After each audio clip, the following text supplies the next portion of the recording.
Service Commission, SSC Combined Graduate Level and CLAT examinations. So do visit AKS IAS Academy and also the website of AKS IAS Academy. And about me, I am Sandeep Bhushan and my credentials are I have 10 years of teaching experience for civil services. I teach international relations and internal security and also the analysis of the Hindu newspaper. So this session will be certainly useful for you and it will help you to crack Mains 2020 as well as Prelims 2021, because throughout my session I would be emphasizing on the keywords and the key phrases. These keywords and the key phrases will certainly help you to identify the factual, analytical and conceptual questions for the Prelims 2021, and also it will help you to score more marks in that mains, that is Mains 2020, because while you inculcate the keywords and the key phrases in your answers would certainly be precise and concise, and by that you will score higher marks in the mains examination. So do follow my session completely and through make sure that you will also be benefited by AKS IAS Academy Daily News Analysis. And this session is in regards to the DNA, that is Daily News Analysis of 9th of October 2020. And before I get into the topic, we will look at the quote of the day, and the quote of the day is "Doubt kills more dreams than the failure ever will." So do not have any doubts in your mind that whether you would succeed it or whether you will attain your short-term goals or long-term goals, but make sure that you will always move forward with a positive energy and a positive vibration, and then doing your best. That is consistency and sticking to your schedule is very important. Do not have any doubt in regards to your goals. You will certainly gain it. And I would say a very good morning to all the one who are in the live and also in the live chat. Very good morning to Ramya Rani, D. Suvarna, Chandrasekhar. A warm welcome to you all to AKS IAS Academy Daily News Analysis.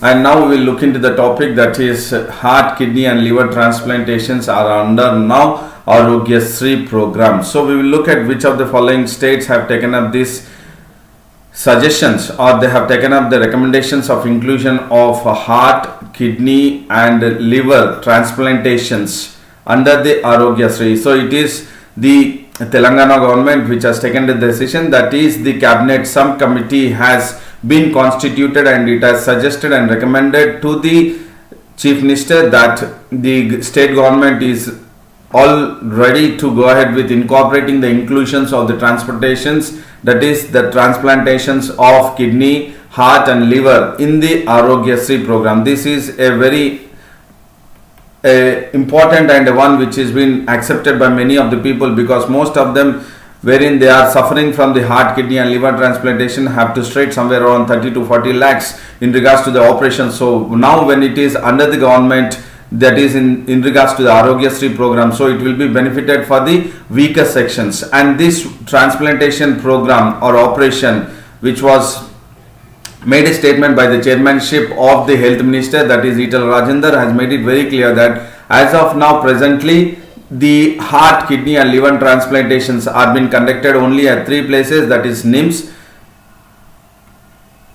and then Nizam Institute of Medical Sciences and then Usmania and Gandhi hospitals. They have been conducted, but now because of the inclusion or else the incorporating the inclusion of the transplantation under the Aarogyasri program, now this will be, it will be taken up not only in regards to the 3 hospitals, that it will be extended to all the teaching hospitals. So whichever the hospitals are going ahead with the in regards to the MBBS or PG programs, there where the teachings are going on, even there the heart transplantation, liver and kidney transplantation would be taken up under the Aarogyasri, because the lower and middle classes will be very much benefited by this, because in regards to the transplantation they have to shred around 30 to 40 lakhs, which is almost difficult for the lower and middle class families or the classes. So that now the government making it very clear that the subcommittee of the Telangana government including or making sure that it is part of the Aarogyasri program is very much applauded, and the government is really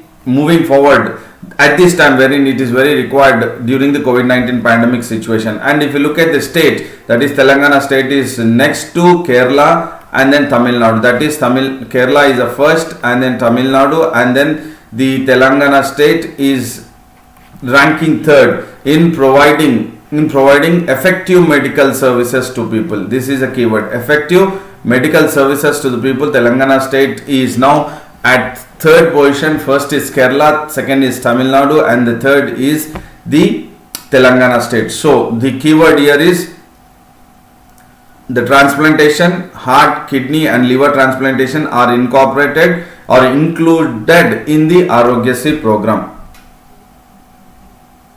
Okay, before I get into the next topic, I would say very good morning to unemployed. I do not know the name. Chandrasekhar, Vasi, Madhu, Shenmukha, Sainath, Kakarla. All of you, a warm welcome to AKS IAS Academy Daily News Analysis. Now we'll focus at the second news wherein the Supreme Court has slammed the government. So this again we have come up today with Supreme Court coming up with various judgments or orders, and today it is in regards to the Tablighi affidavit. So we have seen the Tablighi case wherein the Tablighi Jamaat incident has taken place in the month of March, April, wherein they have congregated, and then that was the cause what many of them felt that the spread of the virus has taken place. No doubt it was in regards to various other scenarios also, but this was also shown in the media, in the television broadcast, that this was the Tablighi Jamaat incident which was actually been responsible for the spread of the SARS-CoV-2 virus. And then when the petition has been filed in the Supreme Court, the Chief Justice of India, that is Sharath A. Bobde,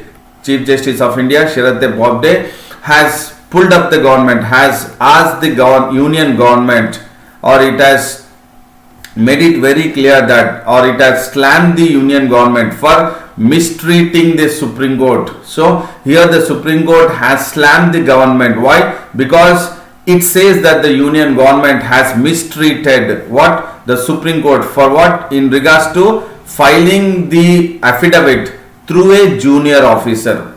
Filing the affidavit through a junior officer, and this was the filing of the affidavit was by the junior officer was just a evasive in the sense to avoid, and this is the affidavit contains unnecessary and nonsensical avertments on the petitioner. This is what the Supreme Court is saying. The Supreme Court says the union government which has filed the affidavit, it has filed the affidavit through a junior officer, and that junior officer which he has filed the affidavit in regards to the petition which was filed by the petitioner or against the petitioner, that is challenging the discriminatory and communal coverage of Tablighi Jamaat incident. So there was a there was a coverage broadcast which was done in regards to the Tablighi Jamaat incident in Delhi, and that it was many of them, the petitioner has challenged the Supreme Court saying that this coverage in regards to the Tablighi Jamaat incident was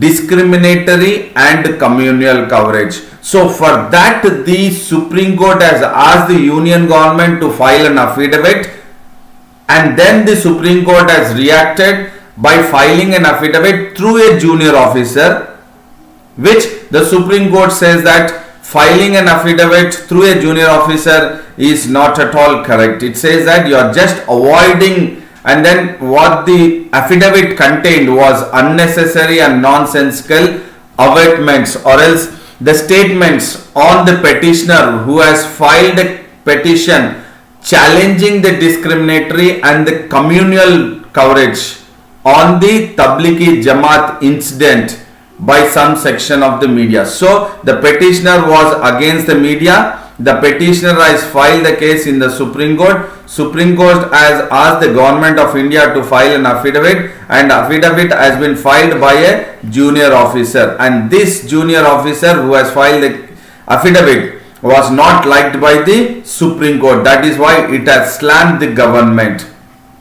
And then it says that here the Chief Justice of India Sharath Bobde has addressed to the one who is representing the government of India is the Solicitor General Tushar Mehta. So the Chief Justice of India Sharath Bobde has addressed to the Solicitor General that he says you cannot treat the court the way you are doing. That means the court did not like junior officer. The court did not like the junior officer filing an affidavit. The court did not like the junior officer filing the case. That is what the court has made it very clear to the Solicitor General, the one who is representing the case from the government side. The Supreme Court said you cannot treat the court the way you are doing in this case. And then it says, the Supreme Court said, the junior officer has filed your affidavit. We find it extremely evasive, that is avoiding or brazenly short in details. And it says that now the secretary have to file the case, not the junior officer which is filing the affidavit on behalf of the government. This is cannot be accepted. The Supreme Court is slamming the government.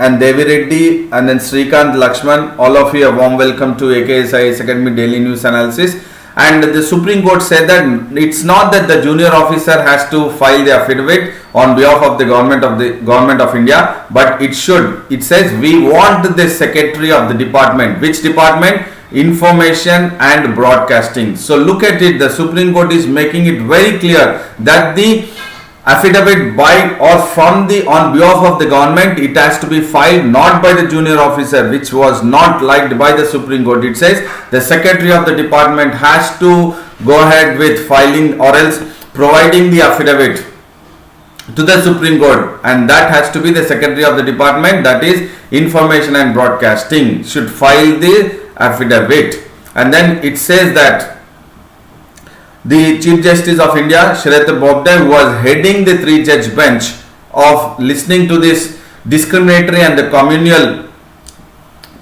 charge which was posed on the Tablighi Jamaat. So it says that this is very, very crucial. This is very, very crucial key phrase for the mains point of view. So it says that freedom of speech may be one of the most abused freedom in the recent times. So the media has come up, or the journalists have come up saying that we have the right to speech. So it's our freedom to express and for the speech, so that we can bring to the notice of the people what is happening, or to the notice of the citizens what is actually happening in the country. So based on that, that is freedom of speech and expression. The media has taken this and then they have made sure that it was a discriminatory and a communal spread in regards to the Tablighi Jamaat. So the court has said the freedom of speech may be one of the most abused freedom in the recent times. So this is very crucial key phrase which could be part of your question in the mains examination.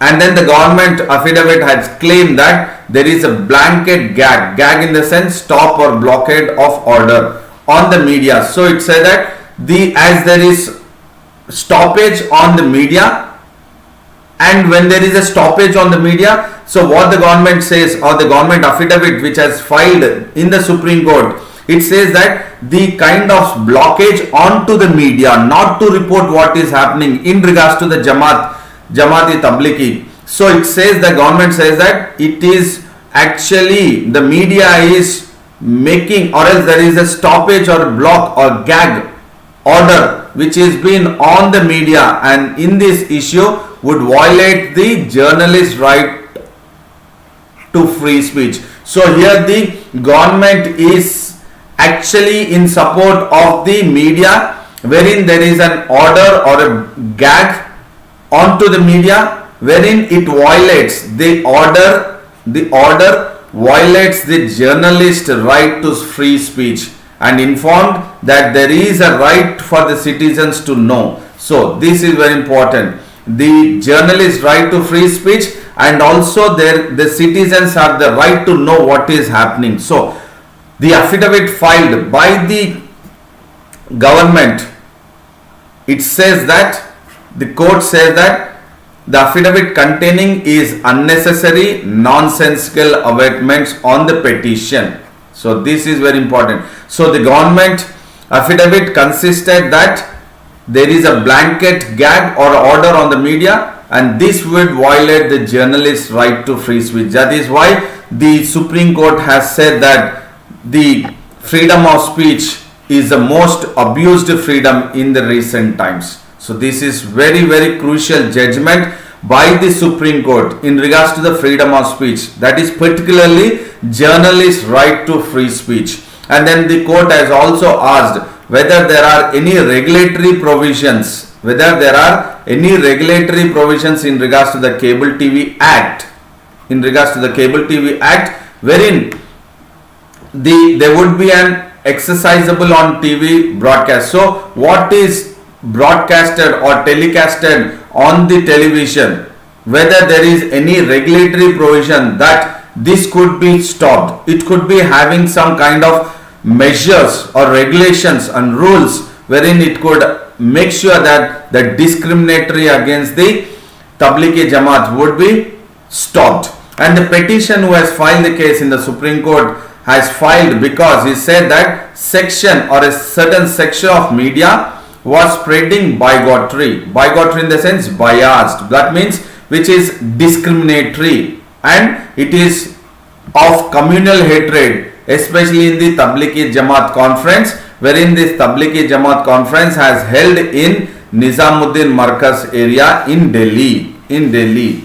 So it was in the month of March-April. So this Tablighi Jamaat conference has taken place in the Nizamuddin Markaz area. So the petitioner has filed that a section of media was spreading bigotry or else biased or discriminatory and communal hatred in regards to the Tablighi Jamaat conference. So this is the entire affidavit which has been filed, and the affidavit which has been filed by the government through the junior officer was not liked, and the Supreme Court has slammed the government of India, and it says that we want the Secretary of the Department, that is Information and Broadcasting, to file the affidavit. And it says the freedom of speech may be one of the most abused freedom in recent times. So this is the crucial key phrase.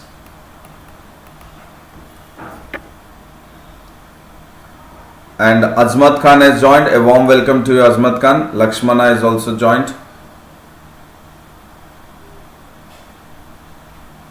So now we'll focus at the another news, that is wherein PM, that is Prime Minister of India, Narendra Modi, has hailed the Afghan ceasefire efforts. So there are efforts which are being taken up in Afghanistan because Afghanistan is reeling under a kind of pressure by the Taliban's. So definitely there is a rift between the Afghan government and the Taliban's in Afghanistan, and for the reconciliation or else Afghan reconciliation, that means Afghanistan reunion or else reunity, there is a process going on, and then there has to be a ceasefire in the sense that Taliban's will not attack the Afghanistan soldiers, or in turn this Afghanistan soldiers will not attack the Taliban's, and also Taliban's will not go ahead with attacking the Muslim minority or the civilians in Afghanistan. So definitely there is a ceasefire efforts which are being taken up in Afghanistan, and we have seen even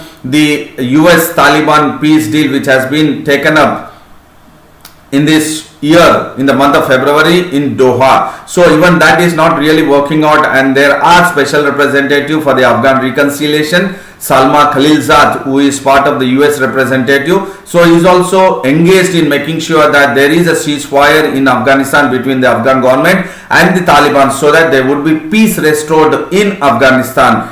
Thereby it wanted India to be part of the ceasefire efforts or Afghanistan reconciliation. So definitely there is an dialogue which is going on in Afghanistan, that is called as intra-Afghan dialogue. And then the Prime Minister of India has definitely said that India is definitely having engagement, or it is in the process of the intra-Afghan dialogue, and that is definitely applauded by the Afghanistan, or else the chairman of the Afghanistan High Council for National Reconciliation. This is a key phrase. So there is a reconciliation in Afghanistan that is called as Afghanistan High Council for national reconciliation. That means national reunification, national reunity. That means there is unity in the Afghanistan, there is peace in the Afghanistan, there is no firing which would take place between Taliban and the Afghan soldiers. So the one who is heading or the chairman of HCNR, that is High Council for National Reconciliation in Afghanistan, is Abdullah, and the one who in the image is the one who is Abdullah, who is also or who has contested the election in the Afghanistan, but he has lost the election and he was not happy with the result which has come up in the Afghanistan. So now, earlier there was rift between the Ashraf Ghani and Abdullah, but there was definitely an agreement or a deal which has taken place between Afghanistan President Ashraf Ghani and Abdullah, making it very clear that there would be a settlement between both of them, and both of them would come together and then resolve the issue in regards to the Taliban. And then in regards to that, the Abdullah was made the chairman of the Afghanistan High Council for National Reconciliation. And why it is in news is because he is on a 5-day visit to India, and definitely Abdullah has briefed the Prime Minister in regards to the Doha or else US Taliban peace deal which has taken place in Doha, and the Afghan government. So deliberations or else the discussions what has taken place in Doha in regards to the Taliban US peace deal, and then he has also briefed in regards to the Afghan government and the civil society representatives with the Taliban's which it has been brokered in Afghanistan. So definitely Prime Minister Narendra Modi is reiterating India's commitment towards the peace and prosperity in Afghanistan, because certainly there has to be a peace and prosperity and political stability in Afghanistan, because if Afghanistan is reeling under this political instability and there is no peace and there is no prosperity, so certainly it will impact virtually onto India, because Pakistan will certainly take the advantage of the instability, and the prosperity which is not taking up in Afghanistan will be taken advantage by Pakistan. So thereby India wanted to have its engagement or India's commitment in reiterating or making sure that there is peace restored and prosperity in Afghanistan, and then it is ready to welcome a comprehensive and a permanent ceasefire. So another keyword here. So India is ready for the comprehensive and permanent ceasefire in Afghanistan, so that it will be benefited to India, as Afghanistan is heart of Asia, and as being the heart of Asia, it is having strategic importance. As I said, it has strategic importance to US, and then Russia, and then even in regards to the Iran, and then Pakistan, and no doubt it is also important for India. So we need to make sure that how we will be taking into consideration that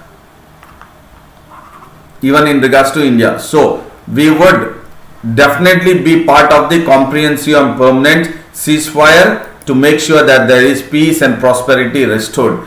And the Abdullah has actually come to India on a 5-day visit, and he has addressed diplomats and scholars at Manohar Parrikar Institute of Defence and Strategic Analysis. So it is an institute for defense and strategic analysis, and he has actually he has praised India that he has been energized and re-energized after India's support to people of Afghanistan in various dignified and durable and sustainable peace. So if you look at, India has been working or having constructive development, infrastructure development in Afghanistan since almost 2-3 decades. So that is been praised by the chairman of the Afghanistan reconciliation, and then he says we are dignified, durable and sustainable peace is been achieved because of the India's support,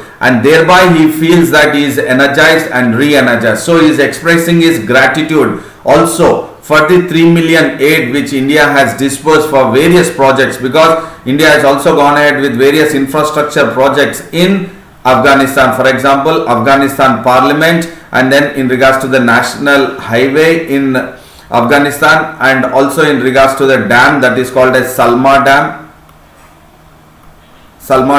So various infrastructure, and also in regards to the school, that is education. It has focused on education, it has focused on health. So various sectors India has been helping Afghanistan and providing aid, and that is now 3 billion aid which has been dispersed by India towards Afghanistan for various projects since 2001. So almost 2 decades we have been constructively been part of the development of Afghanistan by involving in various infrastructure development. So definitely India's role and relevance,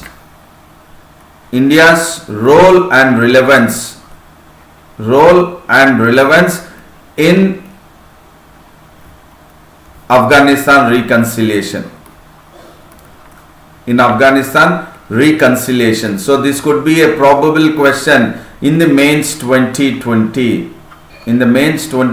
Asking about India's role and relevance in Afghanistan reconciliation, or how does it make sure that there is peace and prosperity restored.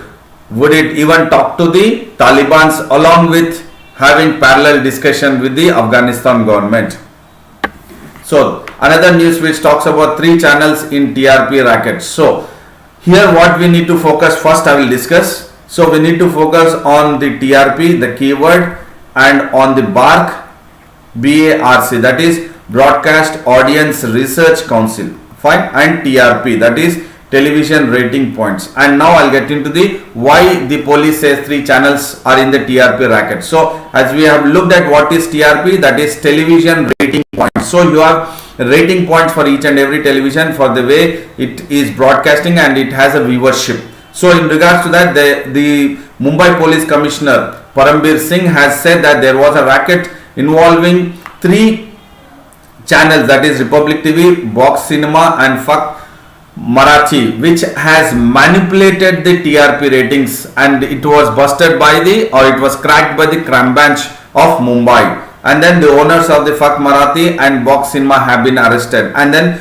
the Republic TV, the owner, that is Arnav Goswami, is yet to be arrested, and he is saying that he would file a defamation case against the police commissioner. So we will look at what is this. So there was a preliminary inquiry by the crime branch of Mumbai Police, and they have arrested a person who was working with a company called as Hansa Research Group Private Limited.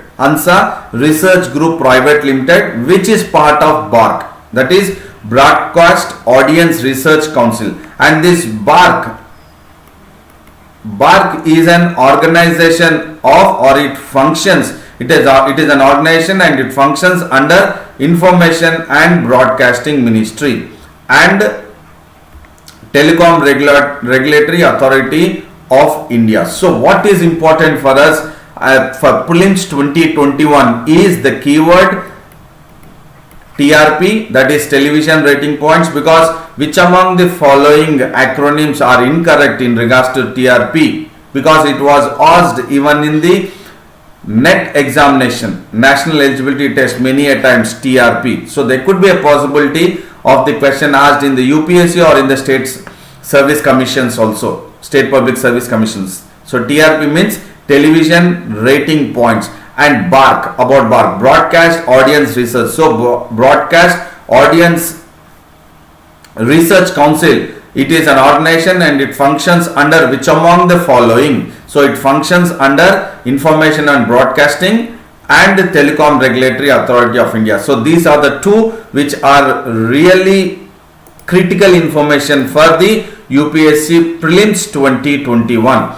And the crime branch also makes it very clear through the preliminary investigation, these accused persons have manipulated the sampling metering services. So you have the metering services which is in regards to the TRP ratings. So you have a meter called as barometer, so which the barometer is actually installed in various televisions, and then the preliminary investigation makes it very clear they have manipulated this metering services, that is the barometer. By what? How they have manipulated the barometer users? By paying them periodically. They have been bribed to watch particular TV channels, to watch few or these particular TV channels, and they were given rupees 400 to 500 for every several household on a monthly basis. So this is a racket which has been busted by the crime branch of Mumbai police. And they also had an Hansa ex-employee was arrested, and he was recovered with 20 lakhs rupees, and rupees 8.5 lakh was in the bank locker. So what is the main point why we are focusing on this amount is it has been manipulated. What has been manipulated? TRP. Television rating points have been manipulated by giving them or paying them money of 400 to 500 every month. And the meter which is called it is called as barometer. It is not. So there could be a possibility the TRP ratings is been used or is been checked by the sampling meter services by inducing which among the following meters. It is barometer, not the TRP meter or barometer or which other sampling meter services, but the answer is by inducing or by installing barometer, which is used for the TRP, for the sampling metering services. And Arnav Goswami says that the Mumbai police chief has made a false allegations against the Republic TV because he has questioned him, that is the Mumbai chief police, in regards to the Sushant Singh Rajput case, murder case mystery investigation. As he has questioned him, Arnav Goswami says that he is making against him false allegation, and he says he will file Arnav Goswami says he will file a criminal defamation case against Parambir Singh, that is Mumbai chief police. And this here what I said, what is very crucial information is TRP BAR, which works under Information and Broadcasting and under the TRAI, Telecom Regulatory Authority of India, and the meter used is barometer. Arvind has joined. A warm welcome to you, Arvind, to AKS IAS Academy Daily News Analysis. And there is another news which talks about American poet Louis Gluck has won Nobel Literature Prize. So we will look at, she is an American poet, Louis Gluck, and she has won the 2020 Nobel Literature Prize. And she has won it for an unexpected choice, and she is an unexpected choice because many of them did not expect that she would be part of the Nobel Literature Prize of 2020. And she has been picked up for the themes. She was, majorly writing, her writings was based on the childhood and family life. Please do understand, her writings or the theme of her writings was on the childhood and family life. And she has been inspired to write on the childhood and family life because of the myths and various classical motifs, or else the figures. So by the myths and by classical motifs she was inspired, and she has used or else her theme was on childhood and family life. And she is a professor of English at Yale University, and she is of 77 years, and she has won earlier, that is in the year 1993, she has won even Pulitzer Prize in 1993 for the work that is Wild Iris, and she has also won the National Book Award for the work that is Faithful and Virtuous Night in the year 2014. So prior to 2020, this Nobel Literature Prize, she has won in the year 1993 Pulitzer Prize for her work Wild Iris, and she has also won the National Book Award in the year 2014 for her work Faithful and Virtuous Night, and she is the fourth woman. Please do understand, this is again important information for prelims 2021. She is the fourth woman to win the Nobel Literature Prize, fourth women, and the others are Olga Tokarczuk, and then Svetlana Alexievich and Alice Munro. extremely sorry, they both are same. Svetlana Alexievich and then Alice Munro were the three earlier women who have been awarded as the Nobel Literature Prize, and now Louis Gluck is the fourth one, and she is the 16th Nobel Literature Prize since the Nobel Prize of Literature was first awarded in the year 1901. So these are all basic for prelims, basic information for 2021. She is the fourth woman, she is the 16th one, and the earlier was Olga and then Svetlana and Alice Munro, and the first time the Nobel Literature Prize was awarded in the year 1901. And her collections, that is Triumph of Achilles in the year 1985 and Arahat in the year 1990, they brought in as I said, it is the themes are revolved around childhood and family. So she had a very straightforward images of painful family relations. So her works was on the painful family relations. The main collections are the Triumph of Achilles and then Arahat. And also the characters of Dido, Persephone and Eurydice are the one which are very famous in regards to the works of the Louis Gluck. And she is a poet of radical change and rebirth. She was always in regards to the childhood and then family. So she was always, her poems was in regards to the radical change and rebirth. And her famous poem is Snowdrops. Her famous poem is Snowdrops, which is based on the return of life of winter after winter. Return of life after winter in regards to the radical change and rebirth. The poem name called as Snowdrops. So these are the various information in regards to the Nobel Literature Prize 2020 for Louis Gluck. And the another news which we have is the manufacturing at full steam. Who says? The Prime Minister of India says that now the manufacturing is moving ahead, it's surging, it is increasing in India, and he says it is now running at a full steam.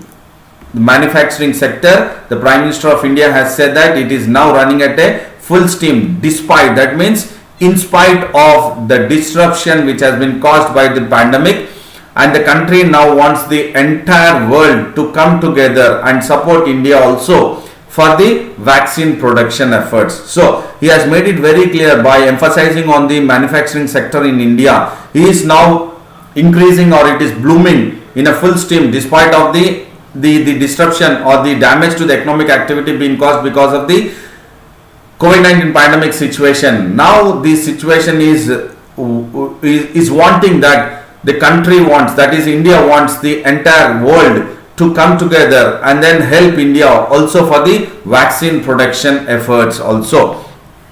And he has made it very clear in the entire conference, wherein he has urged that what do you think before investing in a country. So certainly is inviting the foreign investments, especially from Canada.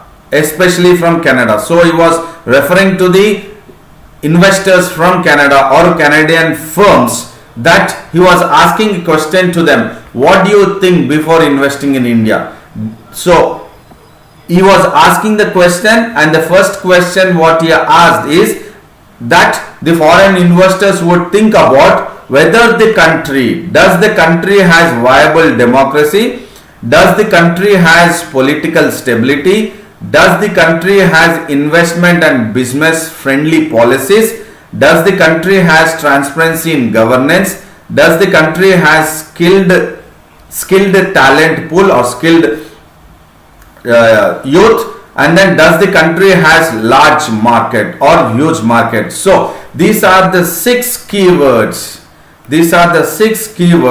Which you need to focus and make it in your short notes for the mains examination. How the foreign investors can be shown a confidence that they would come and invest in India by the FDI process, and wherein the economy of India would surge. So viable democracy, political stability, investment and business friendly policies, transparency in governance, skill talent pool and large market. Please, my humble request is Please make a note of all these 6 keywords in your notebook or the paper you are carrying, if so. And he also urged the Canadian firms to consider collaboration with India, especially in regards to the education and agriculture. Apart from the third one is manufacturing and services. So definitely he wanted the Canadian firms to come and invest in the manufacturing sector because of all the keywords what we are talking about. That is, you have a viable democracy, political stability, investment and business friendly policies, transparency in governance, skilled talent pool and large market which is present in India. That is what is depicting as marketing, that he is showing to the world, especially to the Canadian firms, that we have all this, so you can come and invest in India. There is no problem or hiccup to you. And he is asking to India, or he has urged the Canadian firms from India's point of view that do invest in India, especially in education, agriculture, apart from manufacturing and services. So here the point is in regards to these 6 keywords. These 6 keywords are very, very important for your short notes, and also that you will have a better understanding about how and when a foreign investor would come and invest in India or have confidence in investing in India. So definitely now we will focus at the recapitulating of DNA. This is in regards to the Arogyasri program, which is the government health scheme. So this is in regards to the health scheme. There could be a possibility of question in regards to the welfare schemes. So we are focused that the subcommittee under the health ministry or health minister Etal Rajendra in Telangana state have accepted, or they have recommended the inclusion of heart, kidney and liver transplantation under Arogyasri. And then this is in regards to the Supreme Court has slammed the government of India in regards to Tablighi. That is, he said that freedom of speech is the most abused freedom in the recent times in India. Most abused freedom in the recent times of India. So here the focus is freedom of speech. That is focusing on the freedom of speech of the journalist or the media. And then PM Health, this is in regards to the international relations, again focusing on the bilateral relations between India and Afghanistan. That is in regards to the Afghan reconciliation. And this is in regards to the TRP. I was talking about the TRP. The keywords which you need to focus is TRP, and then BARC is part of the information and broadcasting, and it works under TRAI, TRAI, Telecom Regulatory Authority of India. These are all crucial for the conceptual understanding and prelims 2020. And this is again in regards to the current affairs awards. So we have looked at in regards to the Nobel Literature Prize. And then this is in regards to the economy. When we are focusing in regards to economy, it is in regards to the inviting the foreign investors in India to invest, so that India is making it very clear, or the Prime Minister of India is making it very clear to the Canadian firms that we are all having the entire possible positiveness which you people can invest in India. So all the keywords, please do make sure that you have the entire understanding for the prelims point of view. So I hope this session was very informative, knowledgeable, and also in regards to having an edge over others in regards to mains 2020 and prelims 2021. So I would say a big thank you to all and a good luck. All the luck in the world, all wish for you. And do like the video, share the video and subscribe the video, and then also visit AKS IAS Academy website, and then also subscribe to the Telegram link of AKS IAS Academy, that is Advanced Knowledge System. And then see you again tomorrow at 7:30 a.m. for the daily news analysis. And I would again reiterate my statement, that is, do have the consistency and do stick to your schedule, and then do take care of your physical health and mental health in regards to achieving your goals, that is short term and long term goals. So thank you very much. Thank you all.